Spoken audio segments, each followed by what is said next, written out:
It is great to be home. It is great to be back in Middletown, Ohio, and it is great to be with the greatest group of American patriots anywhere in the world. God bless you all, and thank you for having me.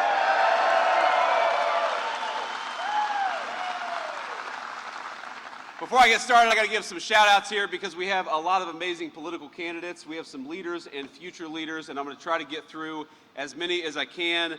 But first, I've got to give a shout-out to my great friend and the next United States Senator, my replacement as the next United States Senator from the state of Ohio, John Husted. John, please stand up. Thank you. We've also got, I believe, a great gubernatorial candidate, a great governor of Ohio, but also a great next governor of Ohio, my friend Vivek Ramaswamy. Vivek, please stand up and say hello.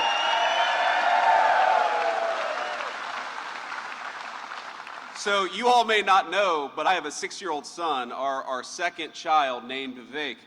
And when I came back home a couple of weeks ago to vote in the primary elections, my favorite internet meme, Vivek, I don't know if you saw this, but so I brought my 6-year-old little boy with me, and we had a day of travel all over the country, actually, and I hold his hand into the polling booth, and, you know, he votes for, like, whether he prefers, you know, caramel apples or watermelon or something. They have some kid polling ballot to fill out.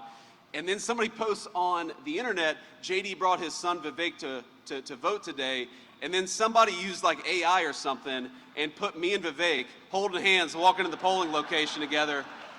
But I don't think that anybody needed to encourage Vivek to go to the polling location that day. When your name is on the ballot, nobody needs to make you go vote. But Vivek's going to make a great governor for the state of Ohio. I believe we have my friend Jay Edwards, who's going to make a great treasurer for the state of Ohio. Jay.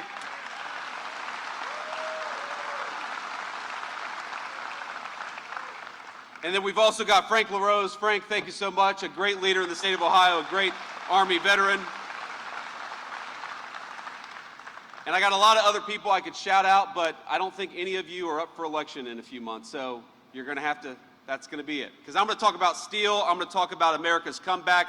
I'm going to talk about the fact that this is a great day to be a resident of Middletown, Ohio. This is a great day to be right here in southwestern Ohio. And you all know my story. I look at what you all are wearing, and I remember my papaw going to work in an outfit not all that different and coming to this very place to work for nearly 40 years as a welder at what was then Armco Steel.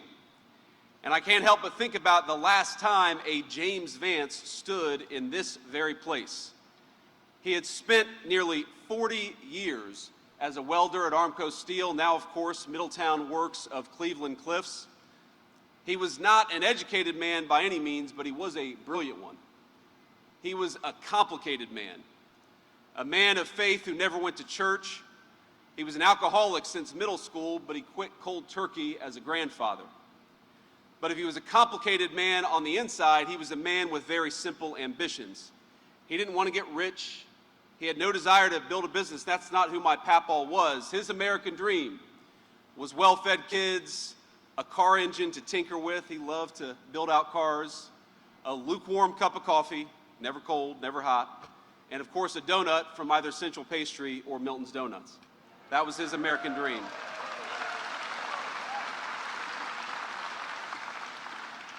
I went to Central Pastry today because, of course, I had to go get an ugly donut while I was in town. And the ladies behind the counter, they said, "You've lost way too much weight. What's going on?" And I said, "Well, I don't have a Central Pastry in Washington, D.C. That's what's going on." My papaw, it's funny, he voted in every election. He loved this country, but he did not care for politics. Now, back then, he said that Democrats were the party of union men, so he usually voted Democrat. But he thought way too many politicians were just plain old corrupt, and he was right. All he asked for from his political leaders was very simple.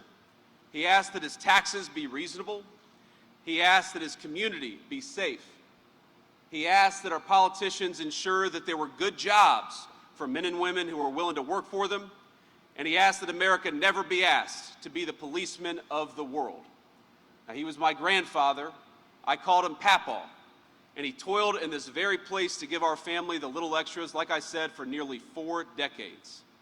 Now, I'm very honored because the welders of this facility made me this incredible, beautiful artisan plaque to commemorate me coming here. And those of you who don't know, Papaw was a welder, so it's particularly meaningful for me and for all the welders behind me and in front of me. Thank you all. It means a great deal. But Papaw was a welder in this place for 40 years. And today his grandson stands here as the Vice President of these United States. It's an amazing thing.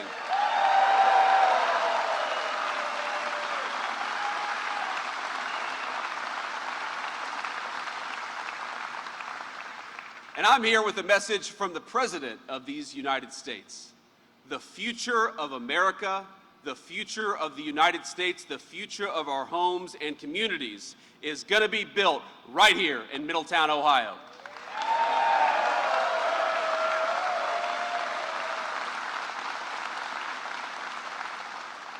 My Papaw hated the politicians who ignored this place.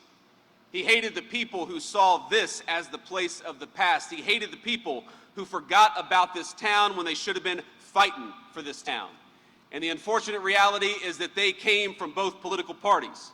And they spent the last 40 years telling you it didn't matter if we made things right here or whether we made them in overseas countries.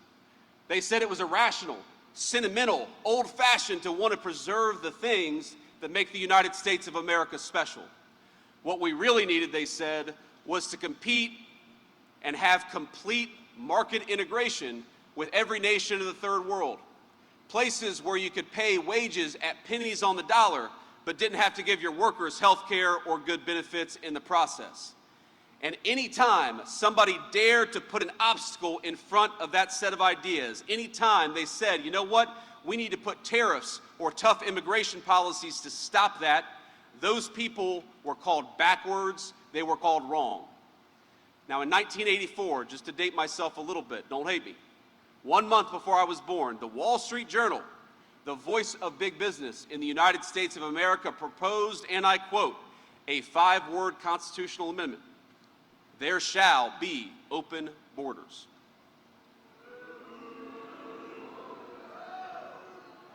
Now they weren't joking. They weren't being tongue-in-cheek. Because if you look at what they tried to do over the next 40 years, they told you back then exactly what they were trying to do. 16 years later, when I was in high school, right here at Middletown High School, go Middies.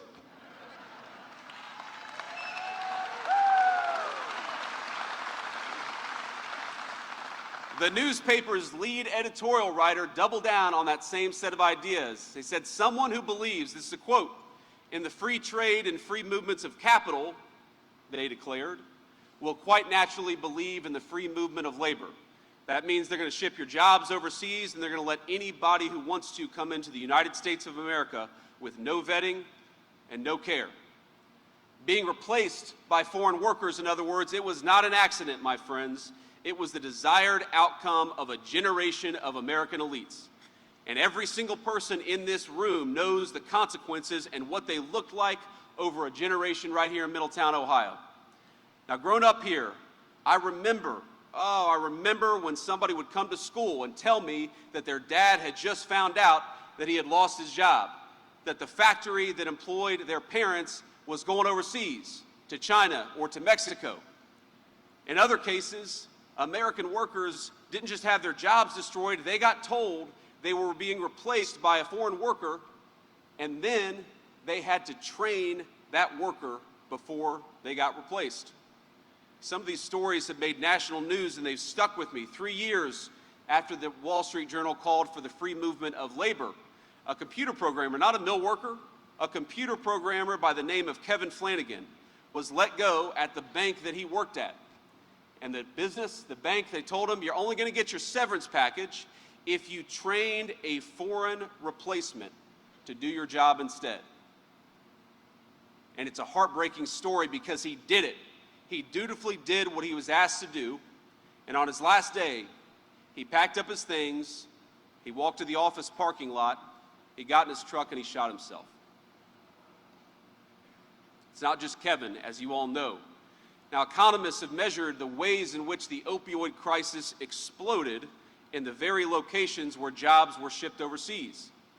The open borders demanded by those same people brought some innocent people, of course it did. But we also know that it brought a lot of cartels, it brought the fentanyl trade, and it left us with millions of orphan children being raised by aggrieved grandparents. That was the story, of course, of my mama and papa. Now, the blood of these men and women, these so-called deaths of despair, I'm sure you've heard that phrase, but it's almost too abstract for me, because the blood of those people, in my view, it pools at the feet of those who would sell out their country for a cheap bottom line. Our politicians, and frankly, the cronies in the private sector, people who didn't want to build in America like Cleveland Cliffs, but people who were happy to build overseas, they got rich, and communities like this one got poor. Politicians, think about this, who came to Washington with a few $1,000s in their bank account, left after decades of public service with millions in stock portfolios. And what did all of you get? What did we get? If you were lucky, your neighbor's job got shipped to a foreign country while your tax dollars got shipped to fraudsters. And if you were unlucky, as I know many people in this room were, you were left raising a grandchild while you were mourning the child killed by the very poison brought across that wide open border. But just as it was a policy choice to let that happen, my friends, it was a policy choice to reverse that decline. And in November of 2024, you made a choice to reverse 40 years of American decline and make Donald Trump the President of the United States.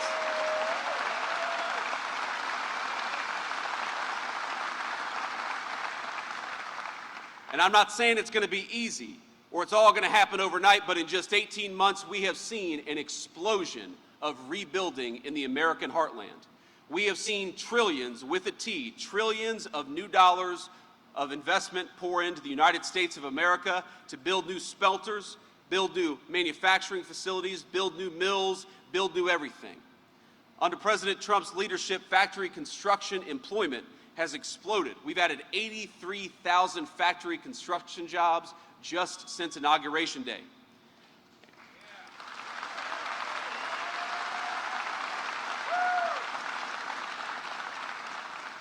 And as companies break new ground on new facilities and they start building new assembly lines, imports for capital goods are reaching historic peaks. Because when we build these facilities, we've also got to put the beautiful equipment that go into them. Demand for metal cutting and similar machine tools is hitting its highest levels in a century in the United States of America. And all this new construction is building on a strong base, with manufacturing activity last month reaching its best rate in many, many years. We've created more than 29,000 new jobs in the sector in 2026 so far, reversing years of decline in manufacturing employment. And year over year, manufacturing workers' wages actually went up 4.2%, where they went down under the Biden administration, and frankly, they've been higher in the industries where you've seen that decline in illegal immigration into our country, like construction and commercial trucking. And that brings me to why I'm here today. Because we're not just here to talk about the celebration and the good news and the numbers. We're here to announce that Cleveland Cliffs is making today, right here in Middletown, Ohio, a $1 billion investment in transformational manufacturing right here in our home.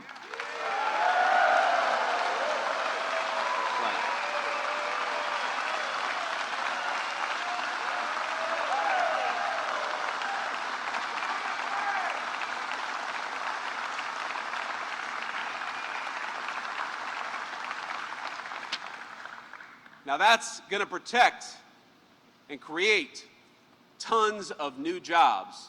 We're going to upgrade the iron-making furnace. We're going to implement cutting-edge new technology to optimize furnace operation and improve Middletown's air qualities, because as much as the far left says that you can't have industry, but also clean air and water, we're going to show in this facility that's exactly what you can have. You can have both of it, and you can have it in spades with smart leadership.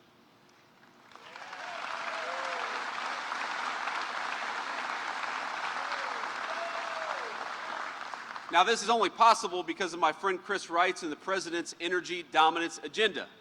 And I got to say, it's great to have a business that is putting power into the grid rather than just taking it away, and that's exactly what we're going to do here in Middletown.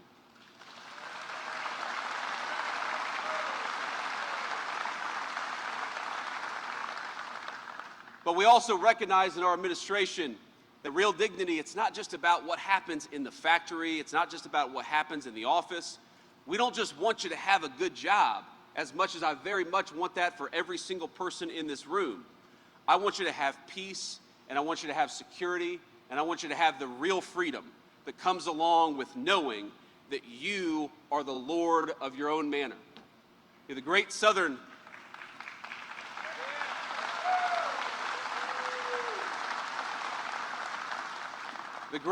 populist, probably most of you in the room don't know who I'm talking about, but he's an interesting guy, kind of a crazy guy. His name was Huey Long, and he once said, "Every man a king" was the goal of his political program. But no man is a king if their castle is under siege by criminals. No man is a king if they can't take their family out to dinner without being mugged or having their car jacked. And of course, ending the Biden border invasion was a big part of why we have changed that over the last 18 months.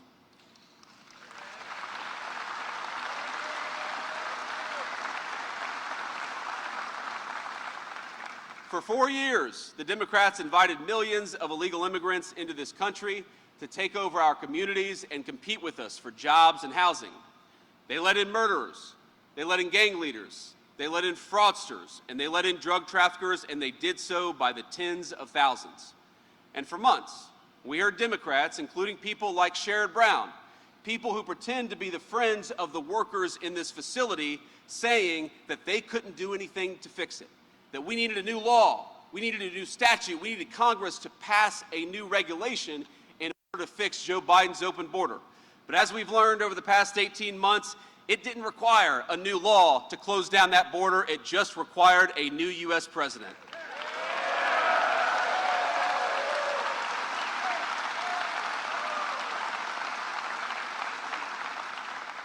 And what we did is we told American corporations that if you wanted new workers, you got to start by training and hiring your own countrymen.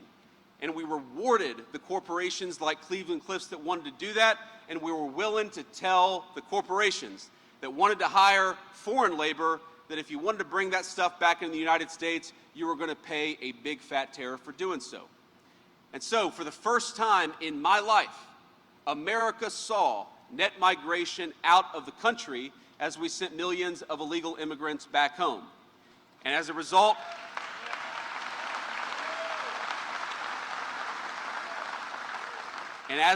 of that, this is maybe the thing I'm the most proud of in the last 18 months. Do you know that all net job growth over the past 18 months went to native-born Americans, reversing a trend for 4 years where it all went to other people?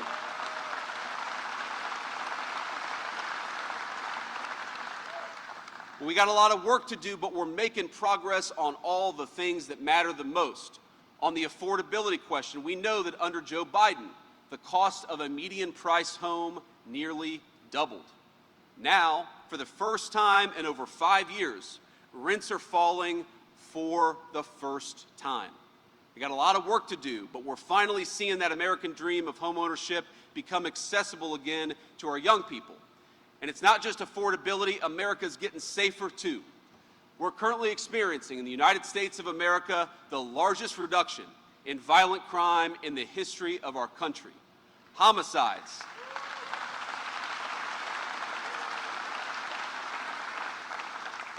Homicides are at their lowest level in our country, the lowest level in 126 years. That's almost hard to believe. Cities like Aurora, Colorado, where, if you remember, I had an interview with somebody in the mainstream media. It was the October before the election, right when we were getting into crunch time. And we were talking about how these violent Venezuelan drug gangs had taken over apartment buildings in Aurora, Colorado. And I said this to the anchor, and the anchor comes back and says to me, she says, well, they've only taken over 1 or 2 apartment complexes. And I remember at the time, I guess I wouldn't be a good poker player because I got so excited. I was like, did she really just say it's okay for a Venezuelan drug gang to only take over 1 or 2 apartment complexes? I was ready to jump out of my seat and make this point that a single apartment complex or a single home taken over by a foreign drug gang is one too many, which is why we got to get those people the hell out of the United States of America.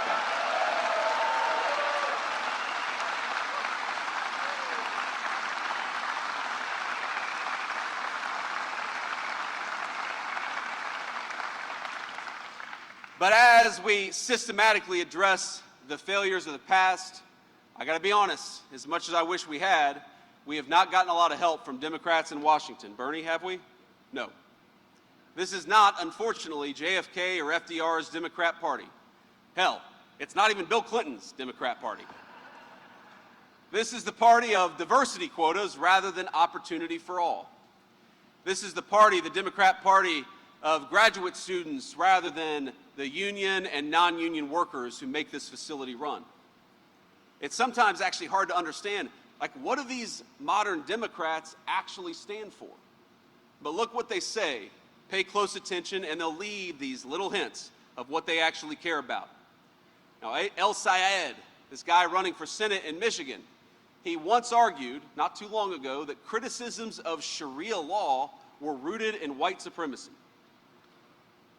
I'd love to go back in time and tell my papaw that there's a man who claims to stand for working people who says not only should we have Sharia law, but if you criticize it, you're a white supremacist.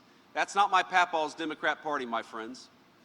Now, I served for 2 years in the Senate with Sherrod Brown. He was a friendly enough guy, but he was a man who claimed to represent this state, but never once raised his voice against Joe Biden's border crisis or against the inflation that was brought on by Joe Biden underinvesting and trying to destroy American industry. If you look at it, at every step of the way, these Democrats have voted for foreign workers and fraudsters over American citizens and hard-paying taxpayers. They have voted for corporations who sent jobs overseas rather than good American businesses who invested in you, invested in your communities, and increased your jobs. Who do these Democrats put first? Everyone else. You know who the Trump administration puts first? Americans. You, my friends, that's who we fight for.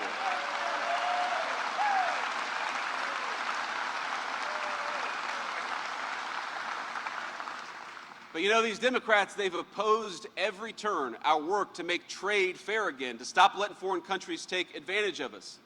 They screamed and cried as we protected our communities from illegal immigration.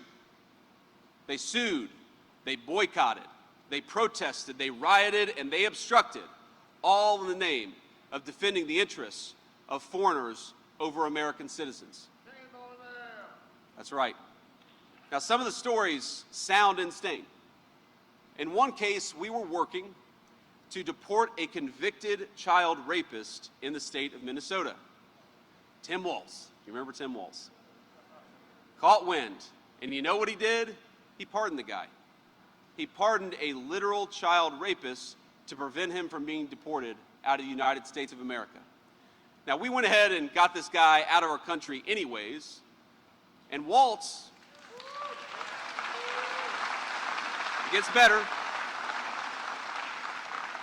Walz asked the country what good it accomplished.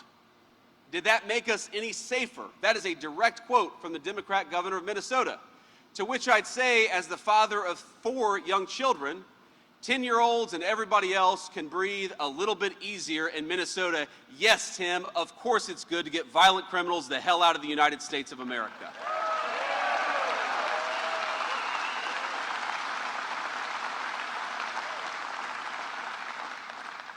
Ladies and gentlemen, this is what we're up against in November.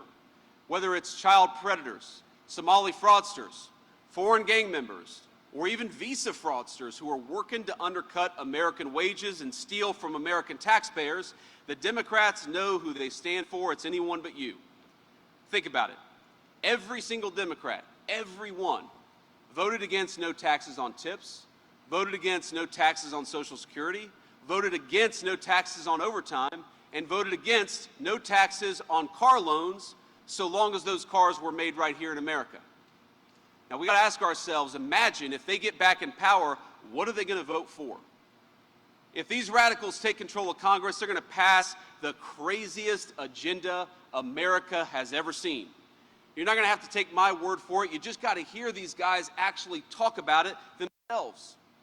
One incoming Democrat congresswoman wants to abolish prisons, she wants to abolish police, and she wants to abolish the borders. And let me just say, that's the only real question on the ballot in November. Do we believe in America, or do we believe in nothing? We in this room believe in America, and we're going to fight for it, my friends.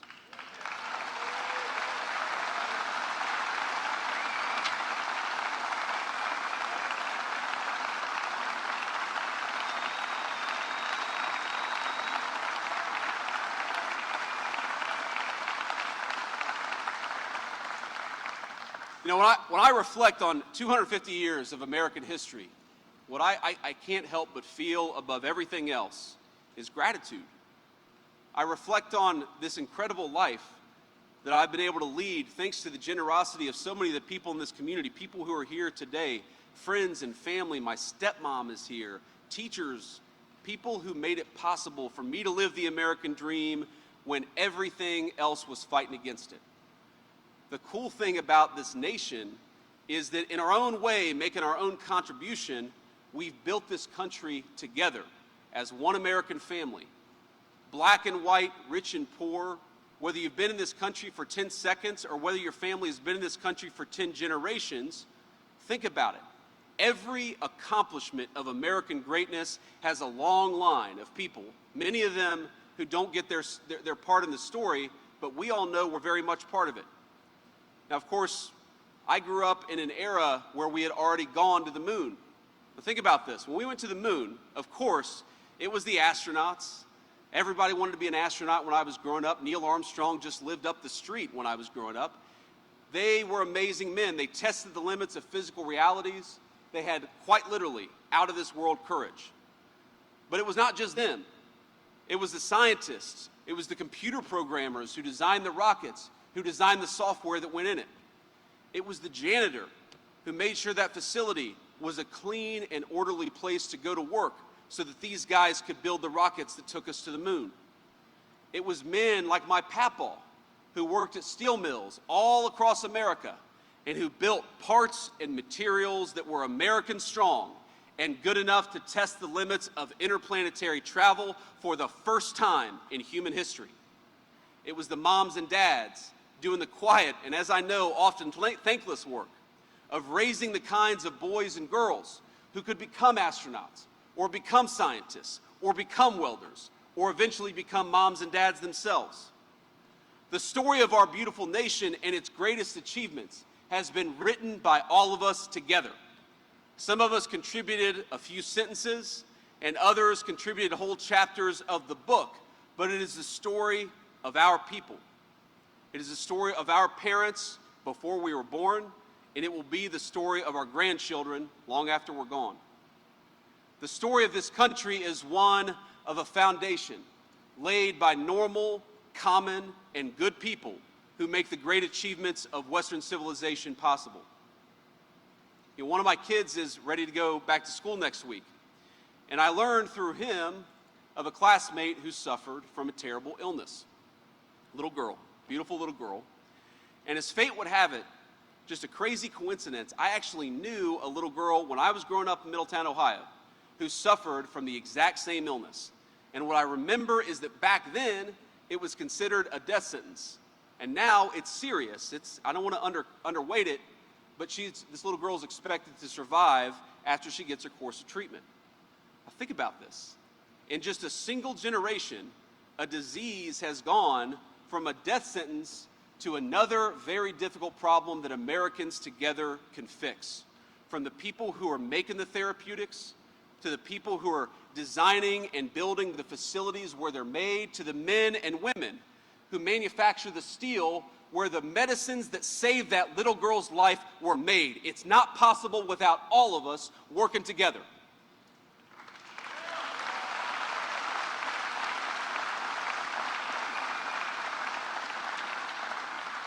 And when I look at this girl's life, the fact that she's going to be able to grow up and live a normal life, I cannot help but feel gratitude for every piece, every chapter of the American story that made it possible. to the researchers and scientists, think about this, who have toiled for decades finding treatments to the world's most difficult diseases, to the businesses, the parents, the private citizens, the philanthropists who funded the kind of moonshot research to take this disease to be something that could be treated, to the government that created a climate of innovation for the world's deadliest diseases. Think about all the teachers who made it possible for this little girl, my son's teacher too, who made it possible for this little girl to come to school despite her illness. And I got to brag on my little boy a little bit, and I hope I won't feel emotional or get too emotional, but I can't help but feel gratitude to him. Because I got a note a couple months ago, every father will appreciate this, and he told us that in this girl's weakened state, even though she was still trying to come to school most days, that their daughter was worried about going down the steps to the playground. But that every day, our little boy volunteered to hold her hand and make sure she got to go to recess with confidence.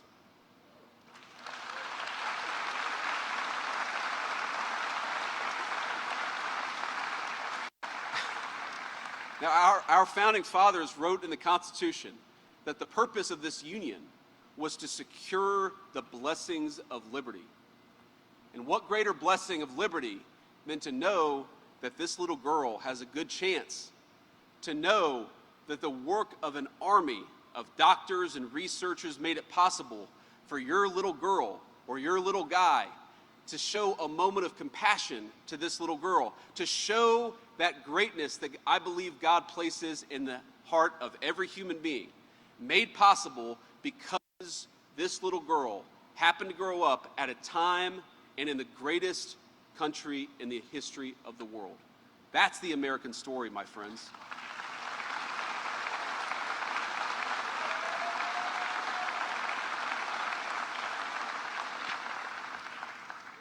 Look, it's not my job to tell you how to live your life. It's not my job to tell you who to fall in love with, how to worship, or even whether to root for the Bengals or the Browns. Though, sorry, John, you should be rooting for the Bengals. You too. Actually, Bernie, you're probably more of a Cleveland fan than John is. But my job, the job of the President of the United States, the job the President demands of every single person in his administration, from the Vice President on down, is to fight for you. It's to fight for your blessings of liberty, for a neighborhood that's safe, a job that's dignified, a church that's protected, and a community of citizens where every single person has both the right and the duty, but also the obligation to write their story in the chapter of the United States of America. And so, my fellow Americans, my fellow Ohioans, my fellow Middletonians,